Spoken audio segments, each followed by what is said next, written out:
46 বছর পর খুলল পুরীর জগন্নাথ মন্দিরের রত্ন ভাণ্ডারের দরজা। রবিবার দুপুর 1:28 পবিত্র মুহূর্তে খোলা হয়েছে রত্ন ভাণ্ডারের দরজা। যে ভাণ্ডারে 800 বছরের পুরনো মন্দিরের রত্ন জমা আছে বলে বিশ্বাস। রত্ন ভাণ্ডারটির দরজা খোলার পরই তার ভিতরে ঢোকে 11 সদস্যের একটি দল। সেই দলে রয়েছেন রত্ন ভাণ্ডার নিয়ে গঠিত বিশেষ কমিটির সভাপতি বিচারপতি বিশ্বনাথ রথ এবং কমিটির সদস্য সিবিকে মোহান্তি। এছাড়াও সাপেদের এড়াতে মন্দিরের ভিতরে এবং বাইরে উপস্থিত স্নেক হেল্পলাইনের দুটি বিশেষজ্ঞ দল। প্রসঙ্গত কথিত আছে, রত্ন ভাণ্ডারের অন্ধকার প্রকোষ্ঠে জগন্নাথ মন্দিরের বিপুল রত্ন রাজ্যের প্রহরায় থাকে সাপেরা। মন্দির সূত্রের খবর, এদিন রত্ন ভাণ্ডারের ভিতর থেকে কোনো সম্পদ বাইরে আনার কাজ হবে না।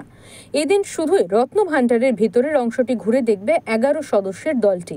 কিন্তু রত্ন ভাণ্ডারের দরজা খোলার আগেই সেখানে পৌঁছে গিয়েছে 6টি বড় সিন্দুক। সূত্রের খবর, রত্ন ভাণ্ডারের সম্পদ সরিয়ে নিয়ে যাওয়ার পরিকল্পনা রয়েছে ব্যাংকের বিশেষ ভল্টে। ব্যুরো রিপোর্ট, ওঙ্কার বাংলা।